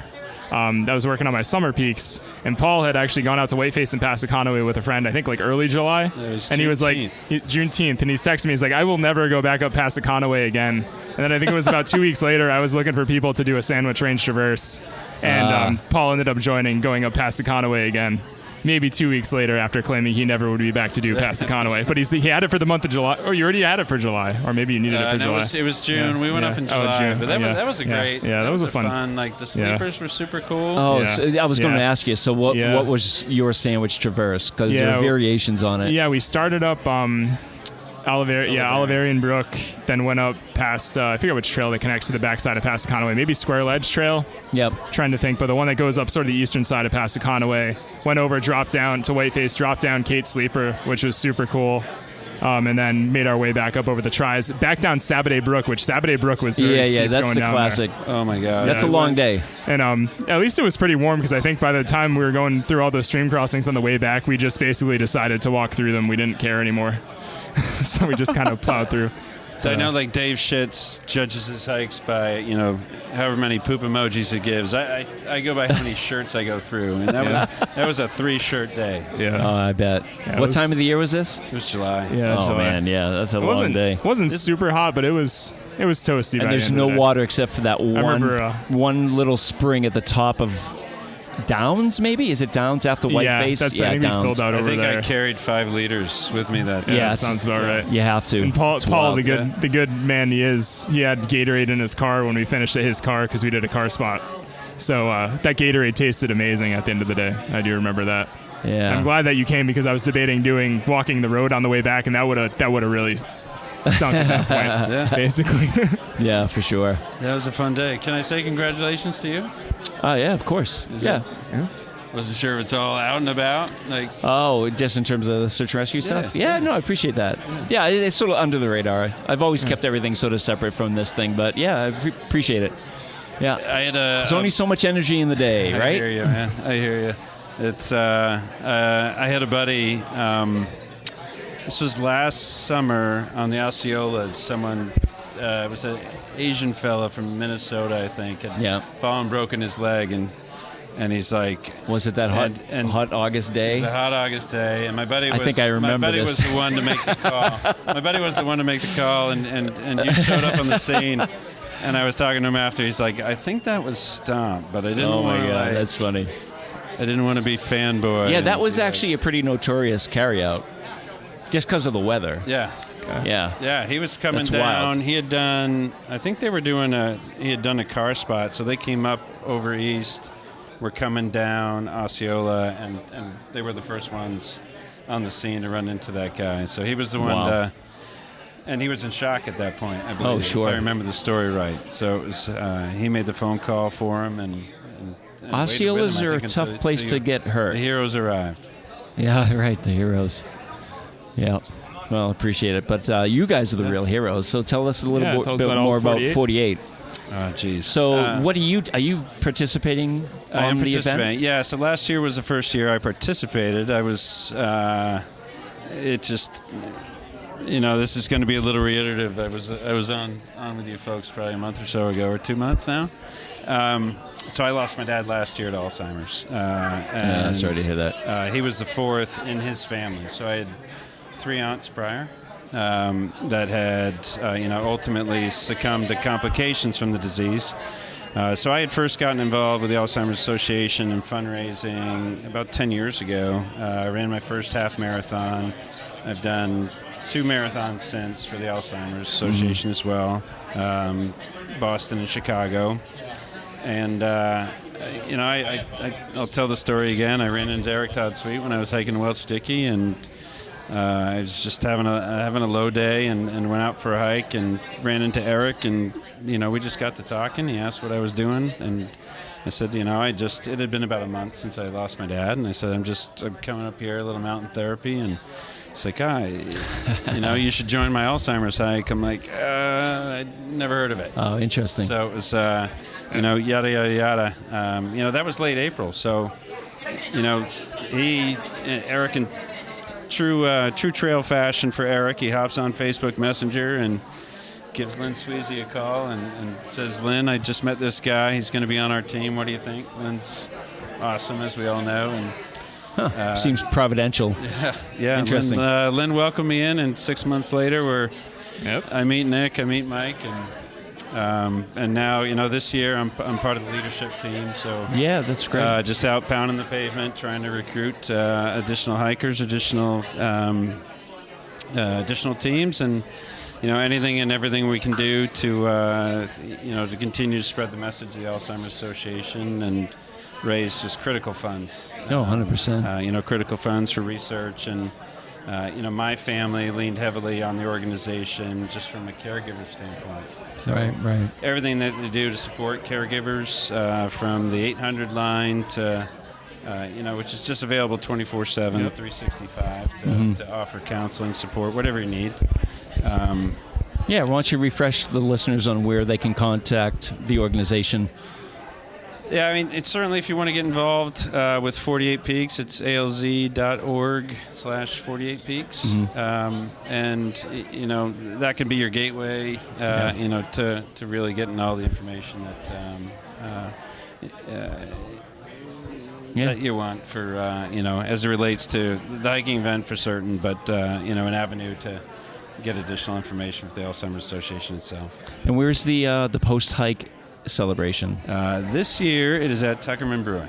So Got it. After a couple years of reckless, moving a little west and a little bigger, a little west, a little bigger to Tuckerman. So it should be a great day. There's a lot of. I'm hoping for better weather. As I understand, we had tough weather last year, as you know, when you're DJing. Tell me about it. It was.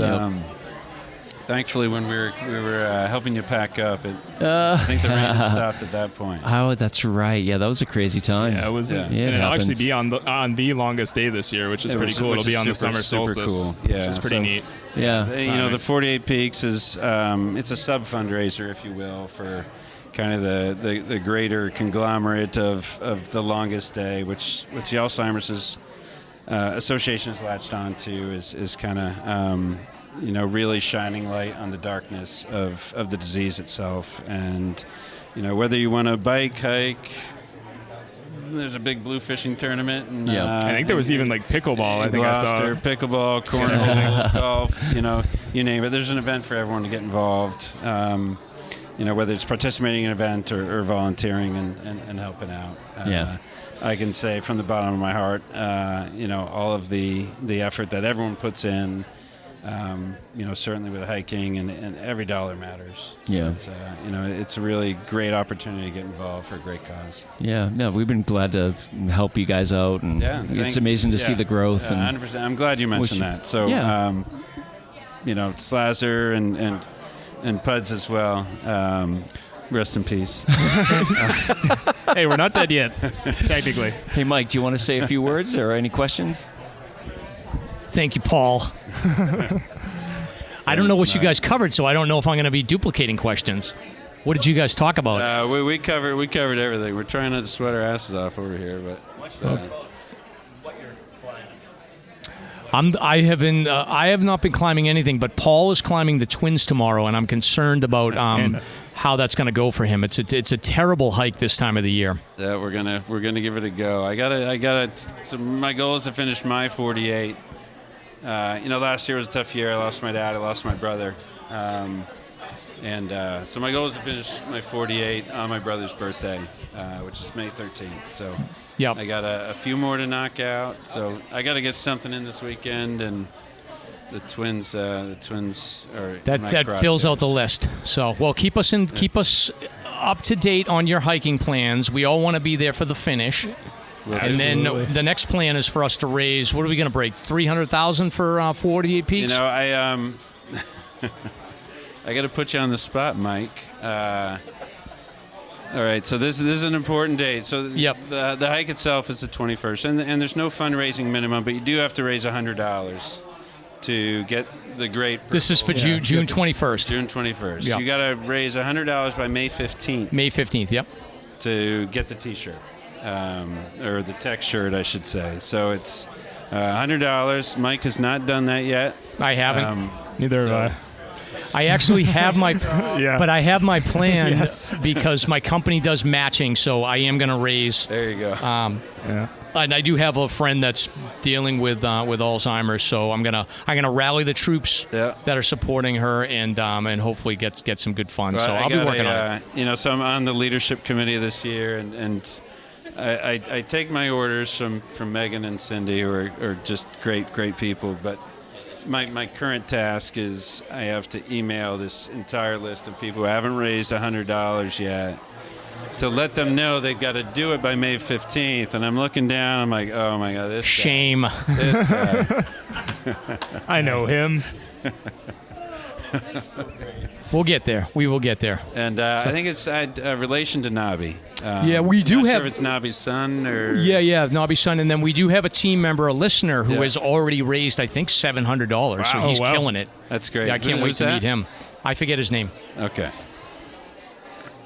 But thank you, Paul, for everything that you do. It's been great. Thank you, Paul. Watching you crush the 4,000 footers and getting to know you, and I'm sure you'll be on the podcast more frequently with updates on how everything's going with Alzheimer's and your hikes.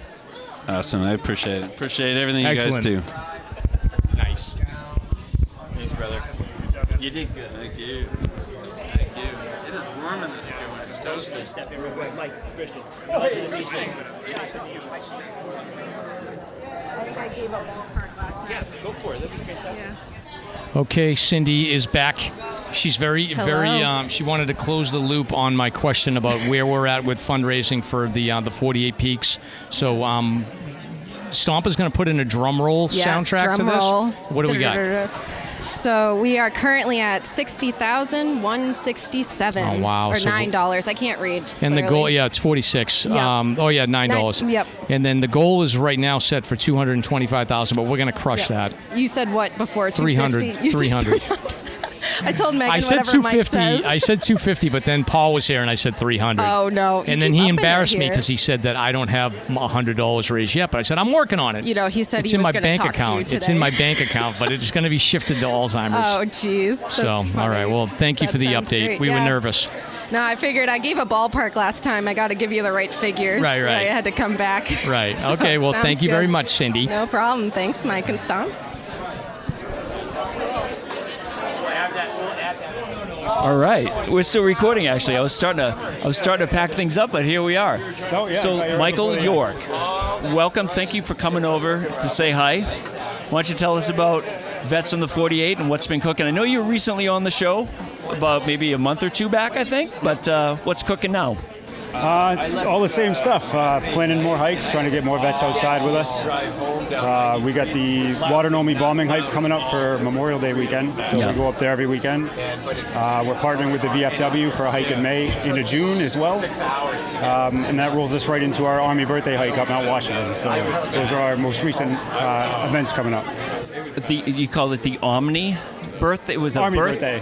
Army The Army birthday. birthday, yeah. It's a little hard to hear things in this room. Yeah, today. it's loud, yeah. It's wild. So how's the table over there now? Did you get a lot of people coming by? Yeah, so it's been going well.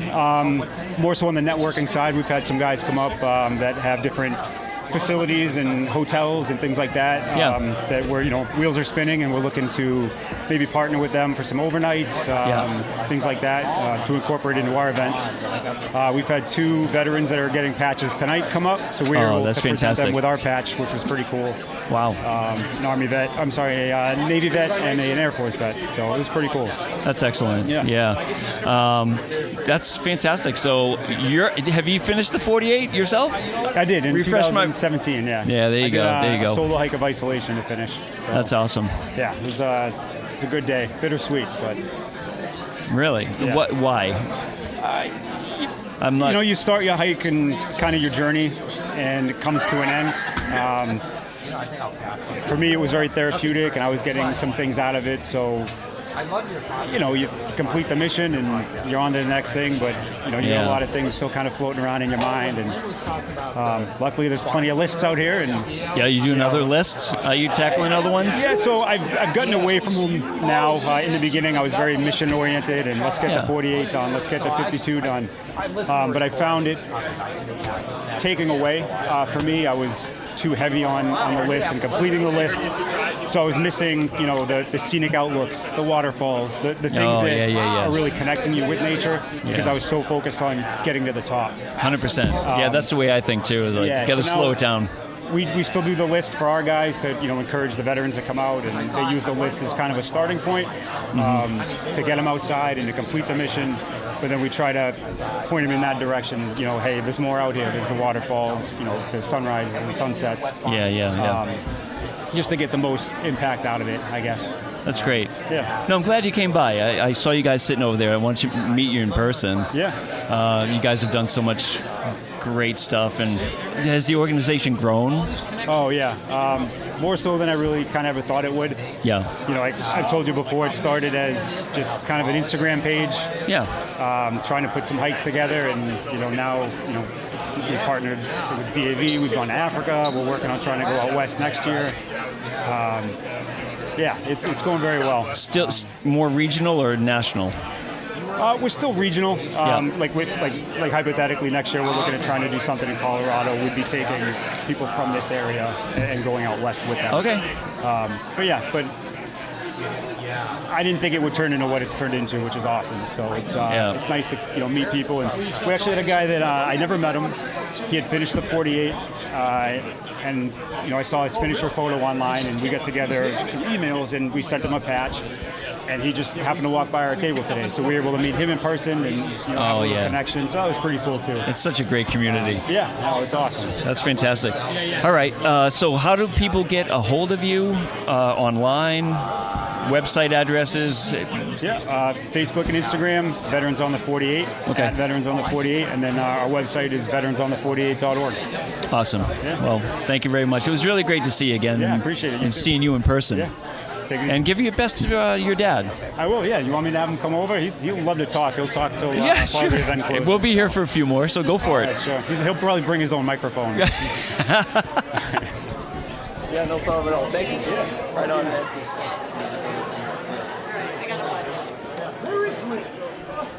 I'm trying to get over. You're about to leave, aren't you? Oh no, I'm gonna come. Oh, you are. I just wanted to say hello and say hi. Yeah, nice seeing you. Nice seeing you. It's up to you guys. If you want, I'm happy to go on. All right. Stomp is like the content king. Want some content? Yeah. There we go. There's our new co-host walking away, but that's okay. Slacker. So what's going on, Keith? This is Keith Gentili, author, and catch us up to speed. You've been on the show a bunch. Yeah. And what's going on with your life? Nice to be back. Nice to be back on the show. Thank you for having me. Nice to be at the AMC event. It's always a pleasure to be here. Yeah, it really is awesome. You know, just dealing with celebrity life. I don't think no one prepared us, did they? They didn't prepare us for the fame and the demands that would be on us. Right. Yeah, my limo's waiting outside. I got to go. Yes. No, everything's good. Let's see. Since you've seen me last, I'm working on my second book. Okay. That's kind of fun and exciting on a business front. I had right knee replacement surgery. Oh, wow. Yeah, so that's been kind of fun to go through that. So I'm sure a lot of your listeners, it's a lot of fun. A lot of your listeners, and I know you know a little bit about it, but who have had knee injuries. When was it? So I had my surgery on March 4th. Okay. And so I'm almost at the 2-month mark. So I'm kind of getting on the other side of it. Right. But I do feel like, as someone who hiked a lot for a long period of time, my arthritis increased and increased. And I remember you commenting on my gait. 100%. Yeah, so, absolutely. So my right leg is now longer than my left because my left is still bowed and my right is straight because they fixed it. Okay. But it's really kind of cool to go through this. I'm getting the left done in July. Okay, wow. And back to back. And I'll be back on trail as soon as possible. Yeah, so. my mother-in-law just had one of her knees done about a month ago. Okay. And it's been a rough road. Yeah. It's not an easy surgery. It's not. And there were moments where I'm like, geez, I don't know if I can do the left one right away. But I'm going to get through it and come out the other side. And I miss hiking. I haven't hiked in 2025, so I miss it, and I look forward to getting back out there. You know? Yeah. When do you think you'll start testing the waters? So I've got this little gap, the month of June, where I can go out on the bad left knee, but the fixed right one, and I might try and go out and do a little bit, maybe bang out a couple of smaller mountains. Yeah. But get you ready for the surgery. Yeah, get me right back and ready. That's it. But other than that, the book has gone well. People have reacted well. Even today, having people come up who have read it now. The first book. Yeah. White Mountain State. White Mountain State. Getting people telling me their story of reading the book and what it meant to them, or their family member. My dad read it. My wife read it, and it's been really warm and good to get feedback, and it supports what I know is the community, the New Hampshire hiking community. Oh, yeah. And that to be part of it is really it's special. It's really nice to be part of something. Yeah. So give a refresher, a brief, succinct refresher on what the first book covers. So White Mountain State came out at the end of 2022, Christmas of 2022, and during 2023 and 2024, I really was on a book tour touring it. It's my story and my hiking partner's story of climbing the 48 and all of our journeys. And we talk about how our families were involved, how we related to each other, and how we related the relationships between us and the mountains, and the challenges of climbing the 48. It's different for everybody. Oh, yeah, 100%. Some people rip it out. It took me 4 years. I was just trying to hike once a month. Yeah. But I was also going to Girl Scouts, and I was coaching a girls softball team, and just juggling those things. But having my 5 hiking buddies talk about their journeys, and I've had some solo hikers say to me, "I read your book, and I really wish I hiked it with a bunch of people because your group hikes sound really cool and fun and entertaining." Yeah. So I always say it's great to share. Cherish, your hiking partners, but also embrace hiking solo. I think it makes you a better hiking partner for other people. Yeah, sure. Now, when did you start writing part 2? Is it a continuation or a new topic? No, the second book involves some hiking, but the second book is more about aging, raising a family, being part of a community, the town I live in. Larson. Yeah. And that is, I'm really focused on, the family arc, the aging arc, the arc of a community, and kind of like my place in it the last 10 years. Interesting. There's a bit of a theme of that tonight. The fella across the way here, Yes. Matt Larson, has a similar concept. Yeah. As he was approaching 40, doing the 48, but balancing life, and just, there's a theme going on tonight with this. I met him earlier. I'm going to read his book. We traded books. Oh, great. I'm going to read his. I look forward to it. Yeah. He finished his before he turned 40. I finished mine. Mine was 48 on the 48. Finished right on my 48th birthday. So, okay. But I think it's really good. I think, and like him, we're just regular guys. I'm not crushing peaks at a ratio that is just nuts. And those guys are out there. You slow down. Yeah, you do slow down. You do. Yeah. You do. But you savor it more, too. Yeah. And the show is going well, I can tell, huh? Show's going well. I don't know if you don't know the news, but I'm pulling back a bit for search and rescue purposes. And Mike has Nick now. Nick is on board. Yep. It's going to be fine. I'll be here and there poking up like a bad penny. Yeah. Yes. I'm really happy for you guys, though, because, it's really fills such a void and a need for the White Mountains. You guys have done such a great job for all of us who rely on who just seek original content. Yeah. And that's really what it's about. It's interesting. Yeah. So where do people get your book or find it online, or the new book? Can you pre-order it now, or is it still in process? No, new one's not out yet, or it hasn't been published yet. But White Mountain State is available, any independent bookstore. So White Birch Books in North Conway, Mountain Wanderer. You can get it on Amazon. Okay. I make my 70 cents. If you buy it on Amazon, I'll get my 70 cents, but it's there. It is on Amazon. And my wife will deliver it to you if you live in Meredith. Yes. Or you can find me on Facebook or anywhere and drop me a note, and I'm happy to mail out copies out to anyone. But do you have a title yet? For the second book? Yeah. Too early? Yeah, it's too early. But it will be a community theme. It'll be, I think people, I'll say our age or my age, as I approach 60, there's something about community becomes so important to families, to a lot of folks. And you can't find it in every town. Yeah. You can't find it in every community. But when you find it and you can put your finger on it, and that's really what I'm trying to tap into. In a small town like New Boston, New Hampshire, there's a certain community, and I become part of that, and I find value in that. And it's very rewarding, and you just know it when you're part of it, and you don't want to turn away from it. You kind of really want to go at it. And the value, it just keeps giving, when you find something like that. So that's really what I'm trying to write about. Wonderful. That's great. And you were in print, correct? Or radio? It was radio. My background? But Both. you were in print in New Boston area, I own weren't a newspaper. you? Yeah, that's right. I published the New Boston Beacon in New Boston. Got it. So that's Got it. really what connected me to that's what dialed me into the community. Is that still printing? Yeah. That's awesome. Yeah. So is it like a daily print paper? Monthly. Okay. Yeah, one a month, 24 pages. But we get one out every month, and it's very well received by the community, and the New England Press Association loves it. Oh, so it's great. We always like that, when we get recognized. I love it. I love seeing paper. Yeah. I love paper. Yeah, we're going strong. We're coming up on our 88th issue right now. So. That's great. Yeah. Well, all the best. Good luck with your next surgery. I know that's a lot in a season to pull off, but you'll do fine. Well, good. Thank you very much. I appreciate you having me as always. Yeah, right on. All right, take care. Good night. Thank you. All right. So I'll text you. Yeah, no worries. Oh, yeah. So thanks. Are you guys going into the event in a few minutes? Oh, great. All right. So I'm Stomp. I just had a chat with Mike. This is your son. Yes. Your better half here, huh? And you are? My name is Greg York. I'm his dad. Greg York. Wow, the legends. No, part of Veterans on the 48. Yes, sir. A board member. A board member. Okay, so you're fully nonprofit. We are. Yep. We got our 501c3 in 2001. Okay. I'm sorry, 2021. So you weren't on the show when we interviewed Michael a couple months back. No, I was not. Yeah, that was. I wonder why that didn't work out. Maybe he's tied up or something. But I live down in Connecticut. So.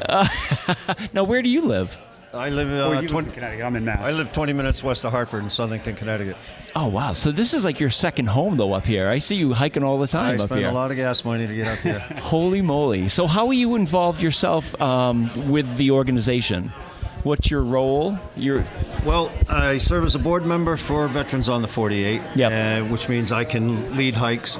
And in 2020, we felt that when you're hiking on a trail and it looks good, somebody made it that way. And Mike looked into how to go about participating in trail maintenance.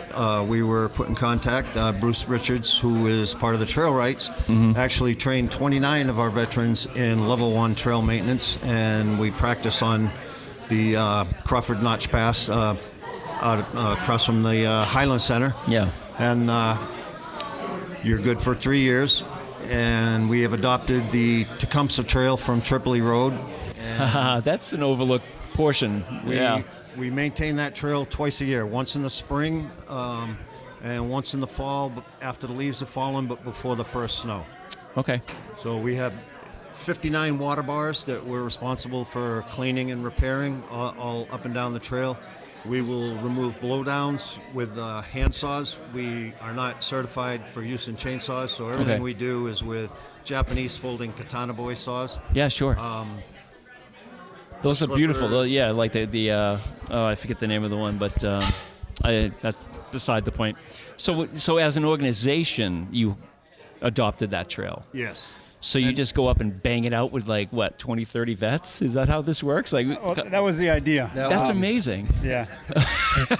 Yeah, we don't get quite that many anymore. Okay. But we do have a dedicated bunch that will come out, and if you put in 16 hours of maintenance, you get a trail maintenance patch. Okay, and that's beautiful. So I'm the go-between for the Forest Service and the Veterans on the 48. I have to submit paperwork to the Forest Service twice a year, and if anything's out of the scope of our capabilities, such as giant widowmaker trees with huge diameters, I take pictures, I submit them to the Forest Service, and they will send an advanced crew that's capable of taking them down with power tools, and so forth.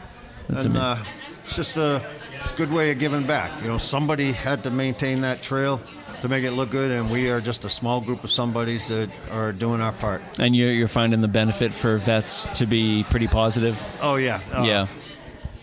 Absolutely. To be in the woods, we all have a great time. We get along. It's there's no counseling involved. It's all self-therapeutic, and we learn a little bit about each other, and we have a good time. Usually we camp for the night along Tripoli Road, so we make a weekend of it. And So it started out as hiking, and then when did the trail work sort of ease into it? So our first hike was in 2019. Yeah. And then in 2020, we started brainstorming the idea to put together a trail. Yeah, it's a great idea. I mean, are there any other ideas that you're working on to engage veterans in the mountains or outdoor activity? Primarily, we do the hiking, the day hikes, the overnight hikes. We also do wilderness first aid weekends. We actually just had one a few weeks ago. We've partnered with the DAV, Department of Massachusetts, and they provide us a facility in Fitzwilliams, New Hampshire. And we're able to go there and certify everyone in wilderness first aid, and it just kind of serves as like a retreat for the weekend, get together, have a bonfire, great. Cook meals together, and just get away from everything. So it's been really good for that. Absolutely. Fantastic. Wow. And you're, what branch of the military were you in? I was in the Army Airborne. I Okay. actually taught parachuting at Fort Benning, Georgia. Jeez. Most exciting thing you can do with your pants on. Yeah, I bet. Holy moly. I remember actually seeing you. You're a person you can't forget what you look like, but I remember seeing you at Greenleaf Hut on a mission, a rescue mission. You were in there with a whole bunch of folks, and we came in actually one night, and you were in there with whoever. That was like 2 or 3 years ago. I believe that was the night the girl, her Achilles tendon snapped and broke her ankle. I don't even remember. Yeah. Okay, so that was you guys then? Yeah, there were 3 of us there, but yeah, it took 24 search and rescue to come up in a thunderstorm to get that one girl off the mountain. Incredible. Yeah, that's what it takes.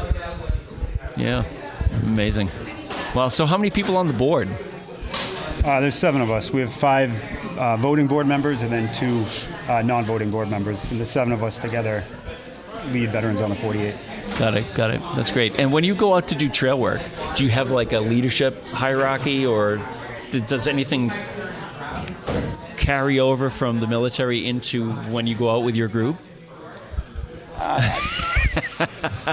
Yes and no. We've been fortunate enough where everyone's pretty much on the level, and we all have our backgrounds. But when we're out there together, it's more about the good times. There's no crossover. There's no one-upmanship, Yeah, I'm Marines just are better curious. than you. Well, they are, Oh, yeah, I bet. That's interesting. So, in general, there's a lot of competition between the branches.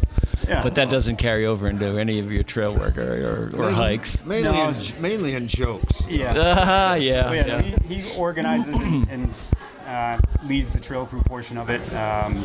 We'll break down into, I guess, skill level or athleticism. So if we have some guys that are a little slower or older and they don't want to go to the summit, there'll be our team that starts from the trailhead and works in. And the other guys, if they drove all the way up and they want to bag the summit, they'll go to the top and they work their way back in. We meet in the middle, and that's day 2 if we haven't met in the middle yet. I'll always take newcomers to the top because I'm the one that's responsible for the trail from top to bottom. So I take anyone that has not summited as part of going for their list to the top, and we work our way down, and we end up meeting the people that started at the bottom. And that's, like you said, that's usually your older people or the ones that have done it 10 times and don't need to go up again. Yeah. Yep. So. And you've got Waternomy coming up, the B-18 bomber. Have you guys been up there already before? Oh, yes. Yeah. That's a beautiful spot. I first went up there probably 6 years ago by myself after I read about it on Facebook. Yeah. And I was just taken back by it. And unbelievable. Yeah, I sat there for hours. I went in the fall when the leaves were all changing, and so the colors were in the air and on the ground, and it was just, what struck me was that it's a forgotten place. I mean, there are people that know about it, but there's no official recognition, and that has bothered me, so I do have... That's a trail that needs upkeep. Yes. We're trying. Can I go really? Good. Lessen the risk of having to bring someone down on a stretcher. If you've been up there, it's a mess. I have been up there. So it is. Yeah, I'm working on it. It's steep and wet. Yes. Yeah. So. It's unfortunate, but that's great. Let's keep on pushing. Oh yeah. So we actually we'll go up the Saturday before Memorial Day. We'll swap out new flags for all the old tattered and worn ones. And Bruce Richards, our oldest member, who will be 78 this year, is coming, and he will play taps on his flute. Wow, that's beautiful. Well, excellent. Well, have a good, safe time. Everybody's packing up here, I suppose, but I appreciate you both stopping in and chatting. Thank you for the opportunity. It was nice meeting you in person, and enjoy the rest of the evening. Thank you. You too. You're welcome. All right. So there we go. I'm exhausted just thinking back on that event, Nick. Yeah, it was fun, but it was a lot of chatting. I was getting dry mouth by the end. Right. Yeah, and it's hard. Like I think of those events like I do need headphones to isolate the conversation and stay focused. I have a hard time with no headphones when there's a lot of noise in the background. So I think that's maybe why I was shaking hands and kissing babies while you guys were working hard. Yeah, I will agree that if there's anything that sounds like maybe we didn't exactly hear what people were saying, it's probably because we didn't hear exactly what people were saying. It was just it was tough sound treatment, and there was like all concrete and stuff and echoey, and like Mike mentioned, there was quite a few people in there all gabbing at the same time. So, but I think we still had some great conversation, met some really, really cool folks and some great folks. Very good. All right, Nick. So we will catch everybody else on the next week in episode 195. And until then, keep on hiking. Crush some peaks. Thank you for listening. If you enjoyed the show, you can subscribe on Apple Podcasts, Spotify, Podbean, YouTube, or wherever you listen to podcasts. If you want to learn more about the topics covered in today's show, please check out the show notes and safety information at slasherpodcast.com. That's SLASR podcast.com. You can also follow the show on Facebook and Instagram. We hope you'll join us next week for another great show. Until then, on behalf of Mike and Stomp, get out there and crush some mega peaks. Now covered in scratches, blisters, and bug bites, Chris Staff wanted to complete his most challenging day hike ever. Fish and Game officers say the hiker from Florida activated an emergency emergency beacon yesterday morning. He was hiking along the Appalachian Trail when the weather started to get worse. Officials say the snow was piled up to 3 feet in some spots, and there was a wind chill of -1 degree. And there's 3 words to describe this race. Do we all know what they are? Only one hill! Here's Lieutenant James Nealon, New Hampshire Fish and Game. Lieutenant, thanks for being with us today. Thanks for having me. What are some of the most common mistakes you see people make when they're heading out on the trails to hike here in New Hampshire? It seems to me the most common is being unprepared, and I think if they just simply visited hikesafe.com and got a list of the 10 essential items and had those in their packs, they probably would have no need to ever call us at all.